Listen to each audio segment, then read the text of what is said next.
выступать за ветеран. Давайте поприветствуем его. Регламент выступления вам 40 минут. За 5 минут до окончания регламента я предупрежу.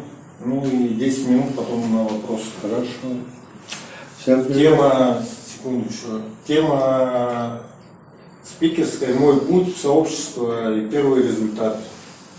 Всем привет, меня зовут Иван, я алкоголик, наркоман. Волнуюсь, короче, первый раз у меня опыт такой, спикерить. Короче, что, расскажу немного о себе. Мне 36 лет. Вот в понедельник было 200 дней, короче, как я трезвый. Вроде бы небольшая такая цифра, да, ну что такое 200 дней, полгода всего. Ну а если подумать, для меня это срок, причем значительный, по той простой причине, что в принципе в своей жизни сознательной столько времени я никогда не был трезвым. А теперь начнем большой экскурс в историю. Я всю дорогу был таким своевольным ребенком. Вот, из прям раннего детства, такое сейчас воспоминание, это детский садик. Мне было там скучно. Сначала поговорил двух друзей, короче, и мы свалили в садик. Пошли где-то, костры пожгли, детишки испугались в конце и вернулись в садик. А я пошел по городу. Знал только одно место, где мама работает. Это, грубо говоря, в нескольких километрах по центру города. Ребенку еще 4 года, и я шлепаю. Дошел там на уши, весь садик подняли. Дошел нормально, причем не зашел. Потом были развлечения, например, в детстве любили. На автобус сядешь, едешь в другой конец города. Главное запомни, на каком автобусе приехал. Город узнавали. Детям по 5-6 лет. Развлекались. Я не помню, когда точно я начал прям реально запивать. Вот помню свое первое знакомство с алкоголем. Возвращались мы с дядей с дачи. Было мне лет, наверное, 6. Да, класс 1. Шли с вокзала, и вот тут вот напротив Дружбы была пивнушка. Зашли мы туда с ним, он взял, короче, себе пол-литра пива. И мне сказали, короче. Я выпил, мне что-то не особо понравилось. Но где-то через года-два я уже незаметно с пацанами за гаражами. Сигареты-то там появились давно, тоже лет 6. Вот лет 7-8 я уже и пиво попивал, уже вкус понравился, где-то винишко простреливал. Первый раз, короче, напился, поехал в пионерский лагерь, был я в 5 классе. Водки взяли, ушли за пределы лагеря, шли, вожатые спалили, перегар. Я тогда еще не отдуплял, что такое перегар. Да я же не курил, откуда какой перегар. Они смеются, я понять не могу, что это.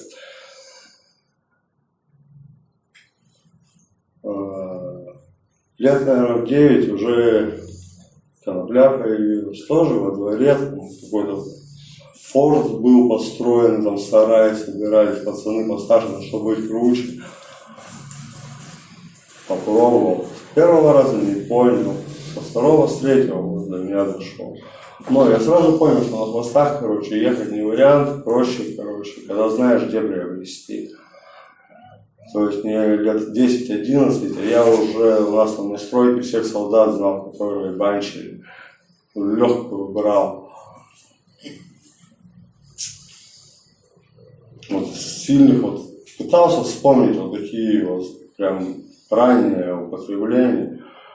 Помню, 12 лет на динамке наспор стакан водки выпиваю. Спорил на бутылку водки. Выиграл. Приза не помню, на лавочке спал, короче, но выиграл. Школьные годы, дискотеки с алкоголем, ну как иначе, профсоюзы, дискотеки, магазин Тайгаза, идешь, таришься перед дискотекой, и туда, и с девочками, да.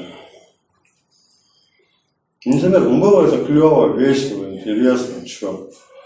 Потом появилась набережная, там дискотеки, все. Вроде казалось весело. Школа была неинтересна совершенно. В школу, если я за четверть, наверное, неделю ходил, это было хорошо. Хотя вот до 5 класса я отличником был, все. Ну просто неинтересно стало. Что мне там могут рассказать? Любимое место в школе было, это была библиотека. Библиотекарша меня любила. И я вот обожал всю библиотеку, сколько можно перечитал. Кстати, вот в городе, В 3 библиотеках был записан. Постоянно, без книжки. В каком бы ни был состоянии, телевизор вообще не интересно, только книга. И всегда меня угнетало то, что я читаю, какой мир описан там, и что меня окружает, вот это вот несоответствие. Хочется видеть одно, а видишь, уже как потом подрастаю, ну блядь, по-другому не назовешь. Никакой искренности в людях. А это угнетало. А когда напьешься, как-то и внимания не обращаешь. Поймешь, что лучше. Был у меня одноклассник, кентовались мы с ним. В 8 классе он мне рассказал, что он ханку попробовал. Так смачно об этом рассказывал. Мне захотелось попробовать. Ну, дальше разговоров, когда дело не зашло, не было ничего подобного. Что ли, не помню точно. Помню, что вот летом между 8 и 9 классом гуляю я на набережной, вот эти ночные дискотеки, я пьяный, накуренный, что-то выхожу с кабака покурить, а тут одноклассник меня: пойдем, утягивает в сторону. Там, говорит, еще один общий знакомый уже ждет. Поднялись, ну, у меня, говорит, есть, ты же хотел, пошли. Я хоть пьяным поначалу, мне не страшно. Они меня уболтали, зашли в какой-то подъезд заблеванный, засанный, темный. Помню, они меня укололи, говорят: присядь, говорит, на корточке. Я присел, я не смеются, да мы, говорит, тебя чаем укололи. Я подрываюсь, хочу ахи, и тут пошел. Я понял, что по сути я уж ни хера еще не пробовал. Так вот я познакомился, 14 лет. На неделю раньше, чем я бабе засадил ему, я укололся. 15 лет уже была система. Там уже и другие наркотики пошли в мою жизнь. Эфедрин тогда был. И вот помню, у меня дома после ночи лютого употребления эфедрина отдос, и я начинаю думать вот по этому поводу, понимаю, что ну, это дебри. 15 лет меня уже кумарит в хамке. Дождался, когда мама проснется, рассказал ей, короче, что сын у тебя уже, короче, он вторгается. Надо, короче, какой-то выход искать. Было решено меня отправить в деревню к знакомому, чтобы там я подальше уехал от города, от друзей, от вещества всякого. Я-то думал, что вещество исчезнет из моей жизни, нормально состояние. По приезду в деревню шило научили пить, причем в больших количествах, но перекумарил. Возвращался в город с такой мыслью: ну ништяк, что ушло из моей жизни, ну да, ханка, все нормально. А то, что мне запомнил, вообще даже не думал ничего такого. А в город вернулся, взял с другом бутылку водки, и через полчаса я уже ехал опять на шелест ханки.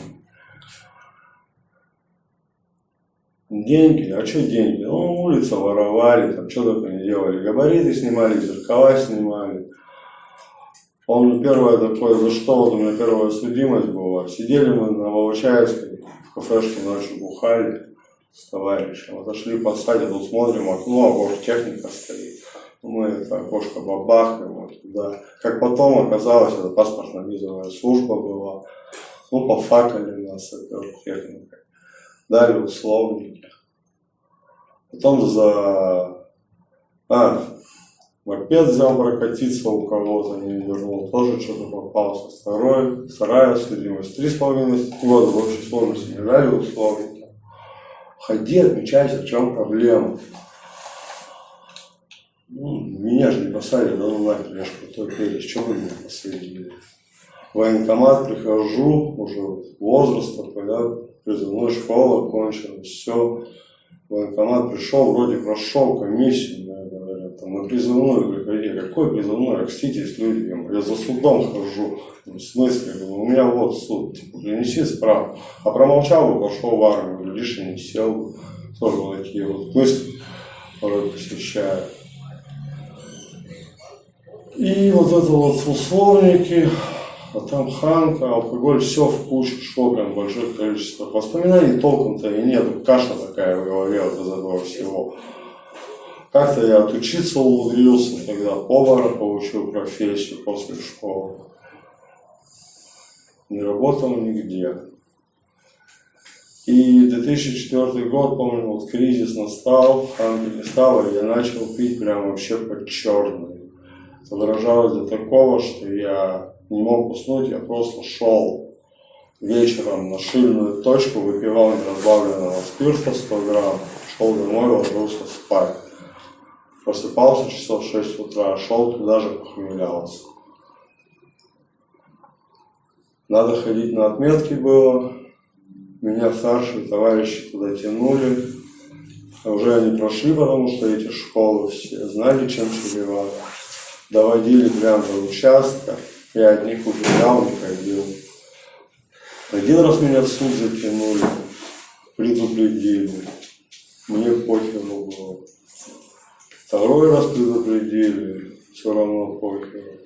И вот в декабре 2004 года, как сейчас помню, суд, я не хочу никуда идти, я дома, мне по окошкам тарабанится. Я дверь не открываю. Минут 30 стучались, в конце я открыл. Меня посадили, ответили в суд. И Централ. Там я первый раз узнал, что такое девочка. Мне 19 лет было. Было страшно. Меня эпилепсия тряханула в камеру, когда подняли меня на больничку, определили. Короче, тяжелые воспоминания. 3,5 года. Далее. Первые 1,5 года в тюрьме я отвечаю прекрасно, что у меня голова работает не так, как она должна. Сам алкоголь под запретом, коноплю курили.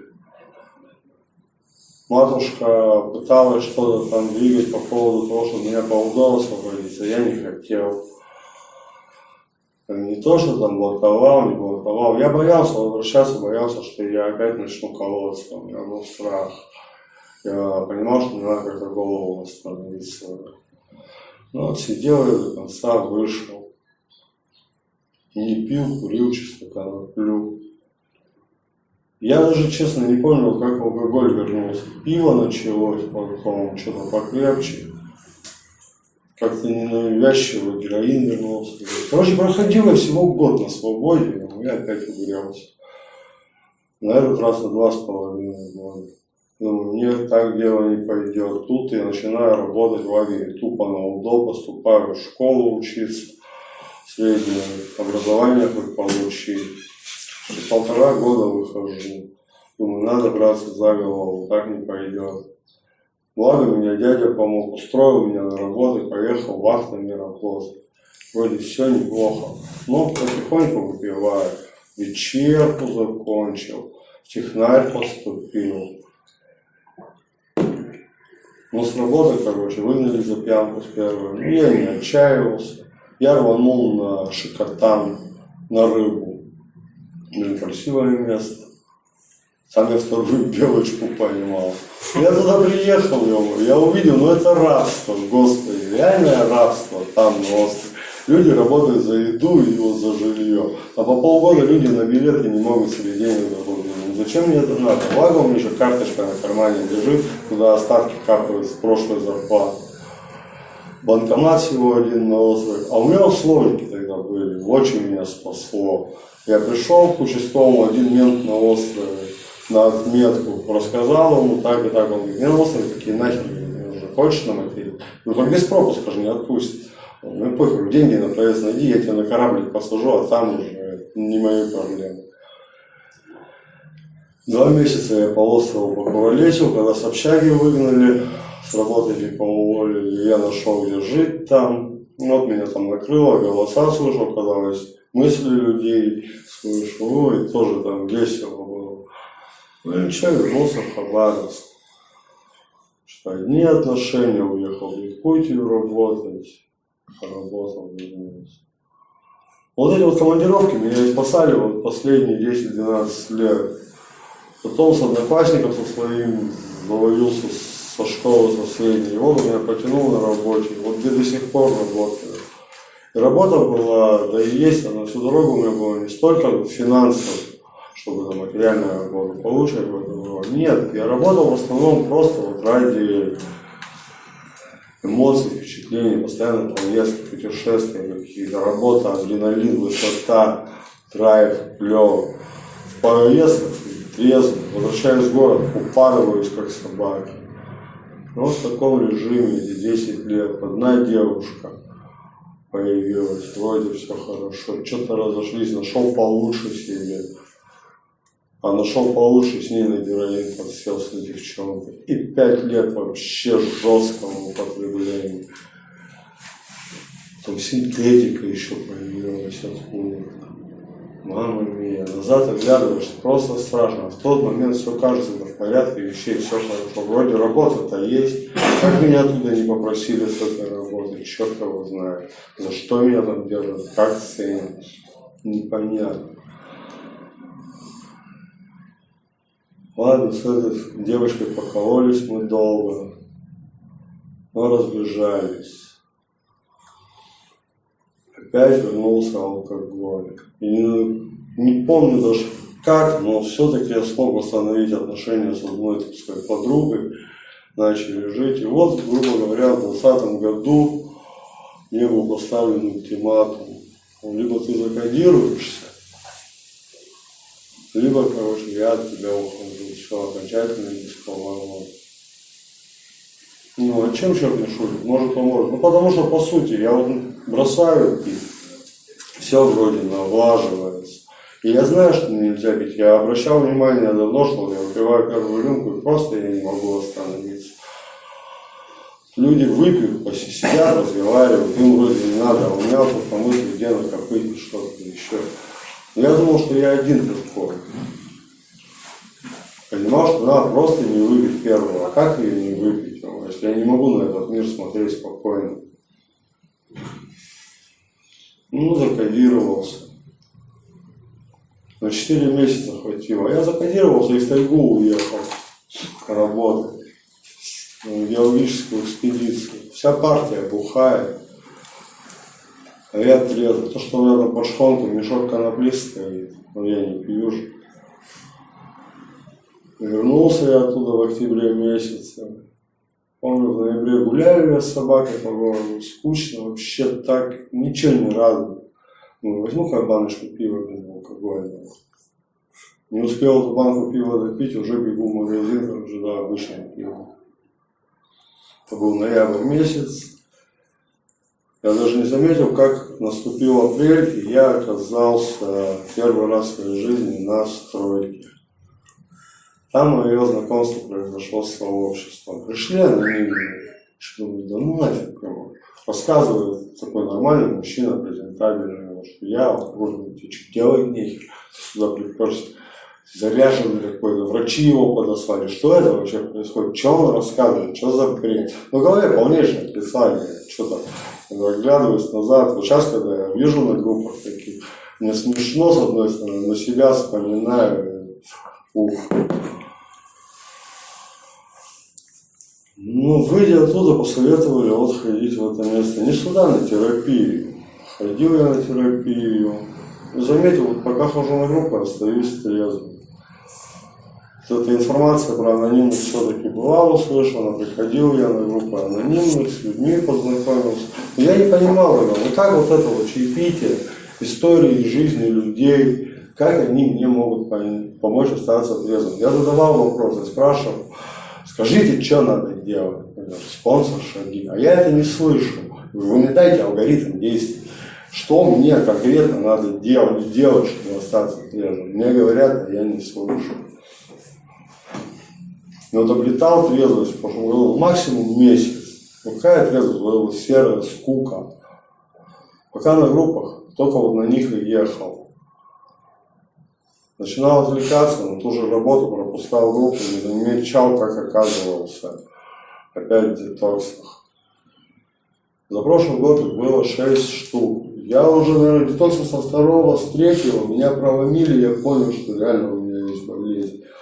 С одной стороны, стало как-то даже полегче, в том плане, что я думал, это осознанный мой образ жизни, выбор мой, вот это вот употребление. А по факту я не мог остановиться. Ладно, я думал, с этой информацией я уже смогу справиться самостоятельно. И вот каждый мой выход с детокса, у меня был свой план, как я буду выздоравливать. Месяц выздоровления, опять больница, корректировка плана проходит в моей голове. Опять выхожу, опять попытка выздоравливать, и опять. Последний детокс, я вышел с него в декабре прошлого года. Но я тогда уже потянулся к анониму. Как сейчас помню, взял спонсора. Из спонсора я взял первого человека, кого я увидел анонимных, это Саша с альтернативой, но успокойся, ходит к нему, подошел, поговорил. Он мне дал, как сейчас помню, первое, что я вообще послушал в записи, это Чака Чек, новые очки. Мне понравилось, но много чего не понял. Переслушиваю порой их, и каждый раз я что-то новое слышу для себя, эту информацию. Но что-то с ним не задалось. Я помню, вот здесь на терапии сидели в кабинете Марина Дмитриевна, и вот сказала, а вот у нас Саша прошел программу. Вот пусть он у тебя спонсором будет. Я согласился. Вот с того дня Саша у меня спонсор. Начали мы с ним тогда книгу читать. Ну что-то недалеко мы дочитали. Прям пару глав. И как сейчас помню, я получил зарплату в феврале месяце. Поздравил маму с днем рождения. Вот у меня в кармане деньги. Вроде опять восстановились отношения с девочкой. Все, я хожу, у меня в кармане деньги. Грею. И мысли такие, о чем бы не выпить, и вот с этой херней в башке я ходил дня 4. Когда в один прекрасный день утром не проснулся, с мыслью, что сейчас девчонка на работу уходит, и я иду в магазин. Помню, Сашке позвонил, сказал, слушай, ну если, говорит, запой не уйдешь, потом поговорим. Выпил первую рюмку с осознанием, что я творю полнейшую дичь, а остановиться уже не могу. Моментально накидался, чтобы просто отключить голову. Вот это вот, что мне происходило, вот это вот самобичевание. Пропил недолго, дня 4. И заехал, короче, на детокс в феврале месяц, последний свой. Хотя я уже подумал о Ребике, понимал, что мне вот маловато, короче, детоксов, но когда мне предложили на стройке приехать в реабилитацию, я испугался, я отказался на группе, я нажег, сказал нет, но выйдя с группы, я подумал и зашел сам к специалисту словами «я готов поехать в Ребик». Было смешно видеть лицо специалиста. Видно было, что он речь подготовил, меня уговаривает, а тут я сам, да все, поехали. Он, бедолага, аж осекся. И поехал я на Полину Осипенко. Кстати, крайне признателен этому месту, потому что там я повнимательнее присмотрелся к анонимным, которые приходили. Самое смешное, что приходили, всех я не знал. Со всеми уже был знаком по группам. По станционной, в городе где-то на группах пересекался. Начал слушать там их истории и вижу, что люди счастливые, довольные, живут трезвой жизнью, довольны. А я получал какую-то хрень непонятную, нетрезвость. Такая трезвость мне не нужна была, что у меня была. Я уже упарываться буду, действительно, чем вот так жить на зубах злым, как не знаю кто. Выходя в отпуске, встретился с Сашей, поговорил, он говорит, вернешься, что, продолжим, начнем точнее сначала. Я уже выходил с реабилитации, с мыслью, что я больше не буду самостоятельно питаться. Что хватит этих попыток, они ни к чему хорошему не приведут. Да, выйдя с реабилитации, я пришел сюда на группу, взял служение, мне дали. Помню рассылку по чатам. Договорились с Сашей о занятиях первым. И первые 2 дня мне было, честно говоря, не по себе. Ну, столько времени оторвано от социума, 4 этих месяца, у меня не работал, ничего, круг друзей старых, вообще весь порушен, нафиг не нужен. Новыми не обзавелся, то, что анонимно есть телефон. А что я им звонить буду, о чем разговаривать, черт возьми. Он ходил как неприкаянный по городу несколько дней. Всякая хрень в башку лезет. Много на группу каждый день. Группы, служения, начали заниматься. Первое яркое такое впечатление, как вышел я с Лейбой, говорил, моя поездка с параллельным сообществом, мы съездили отдохнуть. Я не думал, что в трезвости можно получить столько положительных эмоций. Просто весело, радостно отдохнуть, не думать как бы потребление о каком-то. А дальше больше начал общаться с людьми. Именно вот из сообщества. Оказывается, можно жить весело. И, наверное, когда прошло месяца полтора, на одном из занятий с Сашей, он меня поздравляет, что я 3-й шаг сделал. Я удивлен был. И тогда меня посетила мысль, что столько времени прошло. Я не думаю почему-то, что можно пойти куда-то употреблять. То есть программа все-таки работает. Вот эта жизнь в сообществе, какие-то попытки себя изменить, что-то люди замечают. Я не чувствую в себе изменений, но вот честно, по-моему, каким я был описывал, таким и остался. А люди видят во мне что меняется. Может, со стороны виднее. Факт в том, что 3 месяца прошло, как я вышел в СРЦ, мысли об употреблении нету. 4-й шаг мы разобрали. Я не хочу останавливаться на достигнутом. Съездил вот на этот форум на 15 в Приморье. Мне очень хотелось посмотреть вот на масштаб мероприятия, потому что в городе-то я уже с группами, с людьми знаком, посмотреть. Я увидел, я проникся в эту атмосферу. Честно, я не побоюсь этого слова. Действительно, это новая семья, это новая жизнь. Я не хочу останавливаться на достигнутом. Я хоть и не сделал еще до конца шаги, но я уверен, что я пройду это и буду двигаться дальше в этом направлении. Потому что я понимаю, какие горизонты мне открывает трезвость. А что там позади, я там все знаю. И туда я вернуться всегда успею. Мне надо только в магазин зайти, чтобы вернуться обратно. Я буквально, если зайду в магазин через 2 недели максимум, я буду обратно настроен. Зачем мне это надо? Я лучше уж как-нибудь с вами. Спасибо. Спасибо. Ваня, спасибо тебе за твой разговор. Если есть у присутствующих вопросы, можете задать нашему гостю.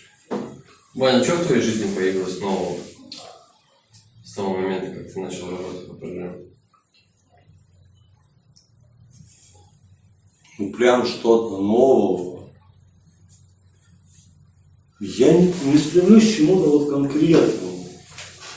Выйдя, как я начал работать по программе, у меня не было, в принципе, ни отношений, ни работы, ни доверия, ни близких людей.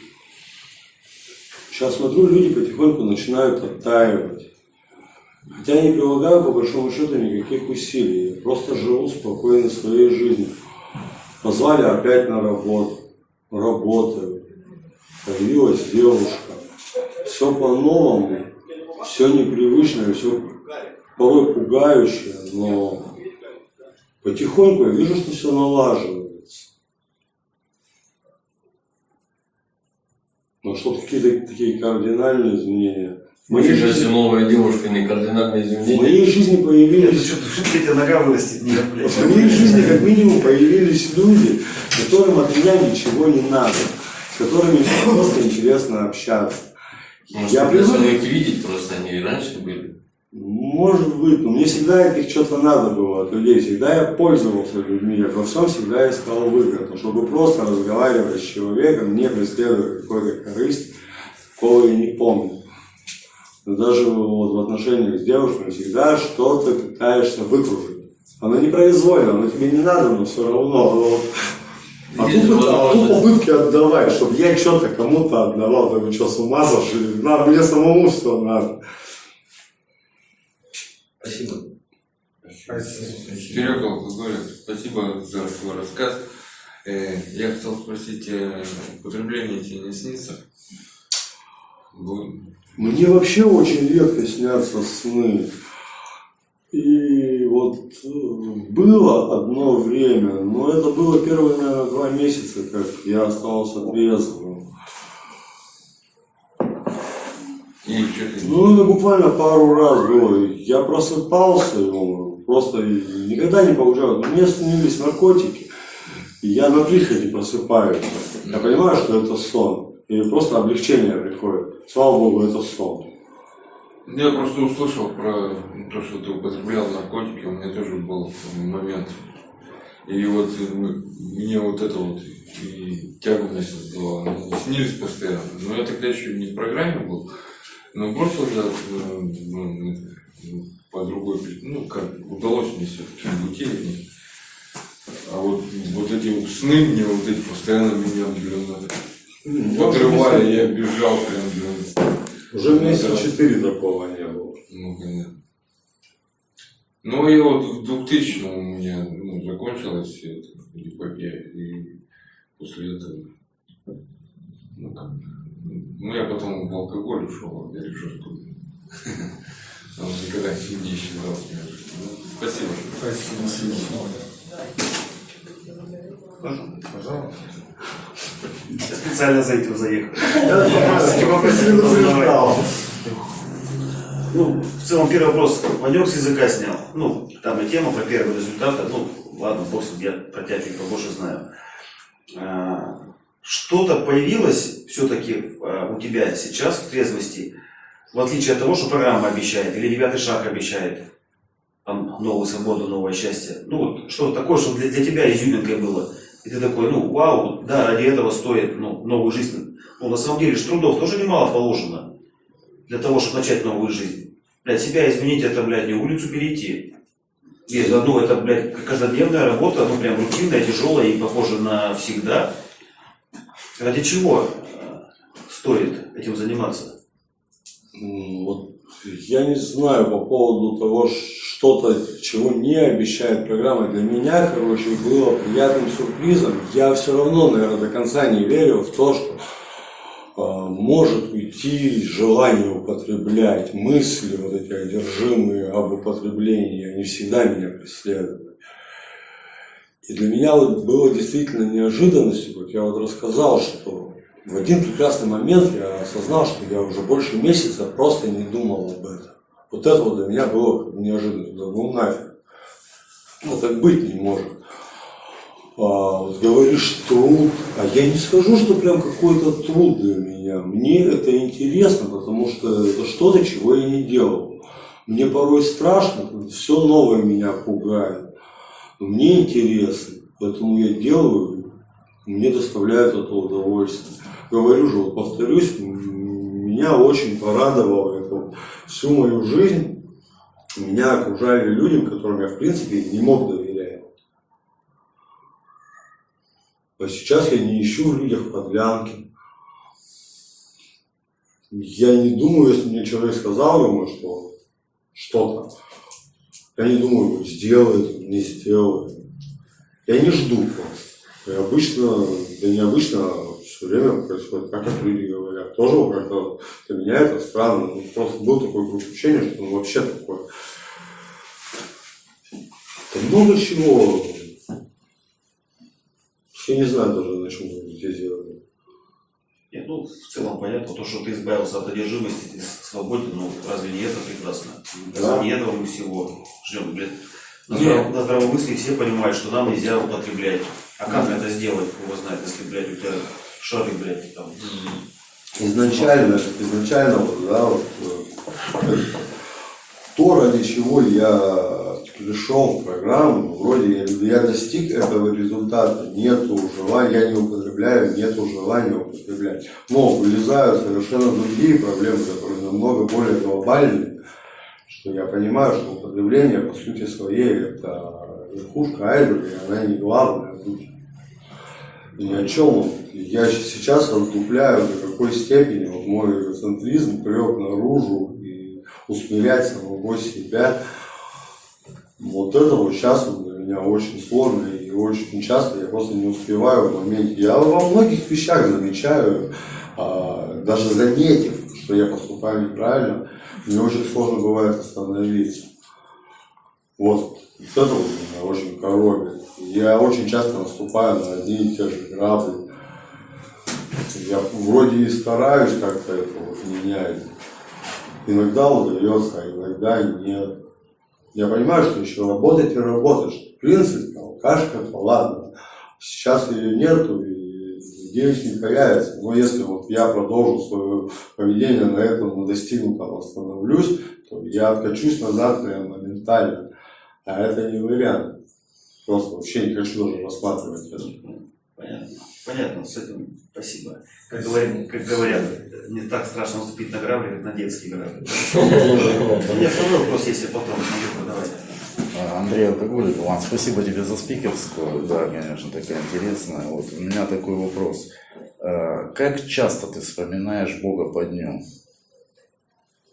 И вообще, как он у тебя вот в твоей жизни? Утром по-любому просыпаюсь. Вот небольшая трудность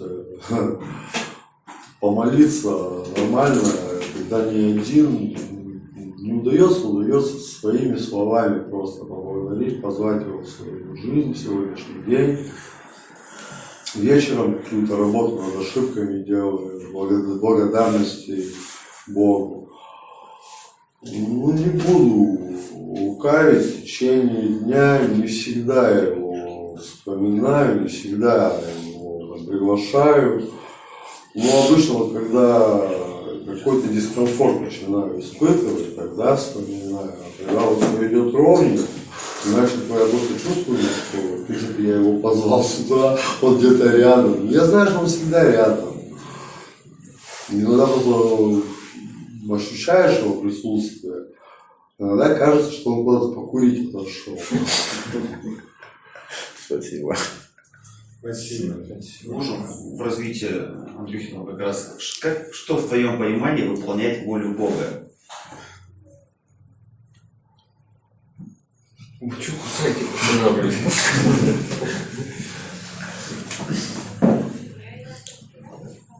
Волю Бога. Вопрос, конечно, интересный. Ну, Ну вот для начала это просто я это расцениваю как не поступать по-старому, а делать что-то не в своих интересах.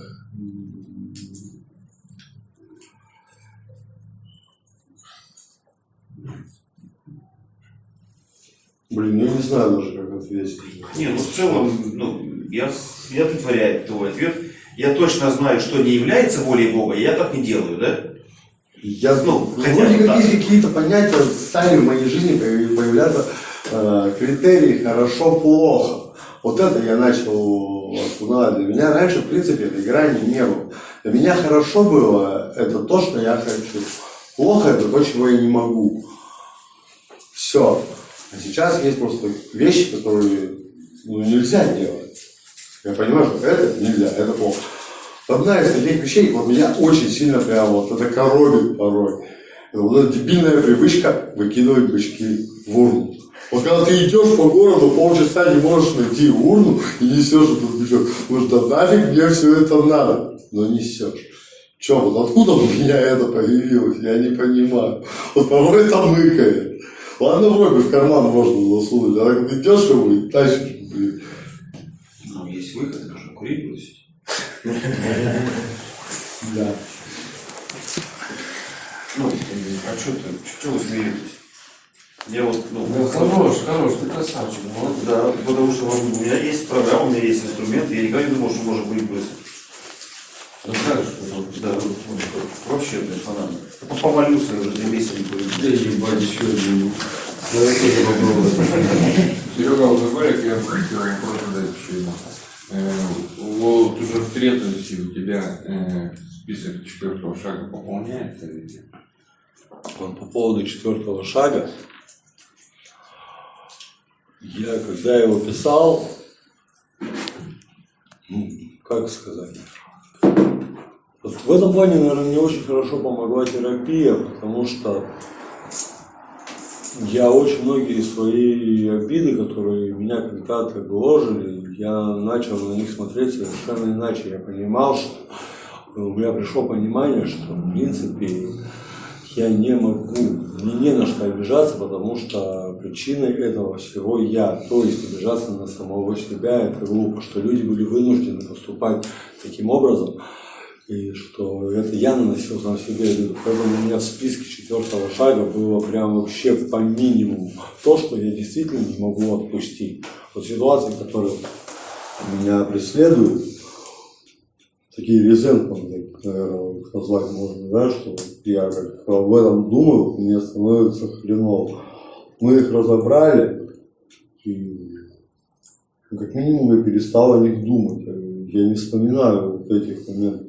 Я не скажу, что я сейчас испытываю, когда я пытаюсь об этом думать. Ну, того, что было раньше, уже нет. Спасибо. Спасибо. Еще вопрос такой, вот, ну, бывают же дни не только такие, когда все хорошо и прекрасно, бывает же, когда и хуёвенько, что делаешь в такие дни?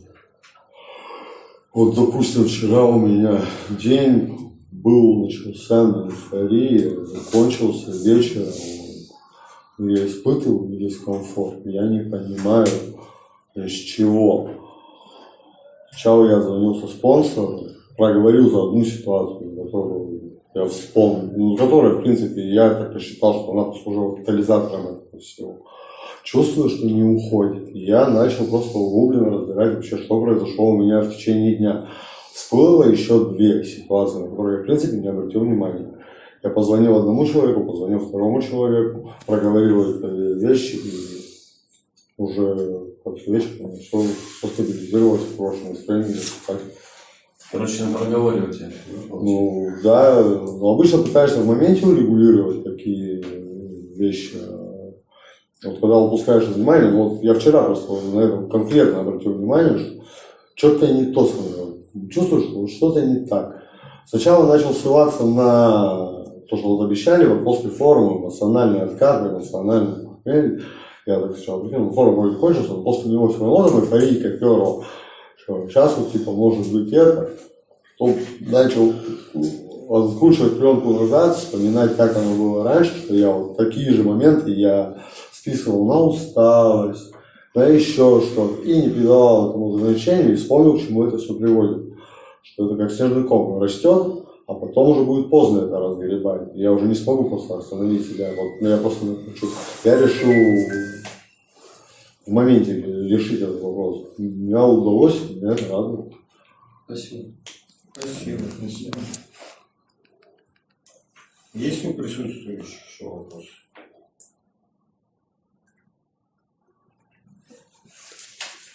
А у тебя самого, какие к тебе вопросы на сегодняшний день? Вот у меня по поводу, у меня было много вопросов, допустим, вот по поводу 8-9 шага. Когда я вступал в программу, меня вот это вот тревожило в том плане, что ну нафиг это его возмещать что-то там, когда вот тоже, да, там переводы разные, преисполнились желания. Я думаю, каким желанием вообще, о чем речь? Потом услышал, что неверная, да, трактовка, неверный перевод, что преисполнились готовностью, но это уже ближе к телу начало оказаться. Но с течением времени, чем дальше занимаюсь, я начал вспоминать некоторые вещи, и я заметил, что мне самому хочется от этого избавиться, мне хочется разобраться с этими людьми, причем искренне извиниться за какие-то вещи, попробовать как-то восстановить отношения, как-то возместить этим людям. Для меня это странно, потому что буквально еще месяца 3 назад этого не было желания, а тут вот начинает появляться желание, вот это уже. Мне уже скорее хочется дойти до этого, посмотреть, как это будет на деле выглядеть. Тоже вот с одной стороны боюсь, а с другой стороны, ну а чего страшного? Босс, да? Правильно, слушай, ну пошлют меня подальше еще раз, что поделать? Ну по башке дадут, что первый раз, что ли? Почему? Не пошлют, скажем, возмещай. Ну, придется. Нет, у тебя всегда есть резервом. Я сколько могу? 100 рублей могу в месяц. Могу 50. ну тут тоже такой вопрос, ляма 3 должен пришел человек. Ну я тебе по сотке могу отдавать. Чувак, ебать тебе лет жить придется.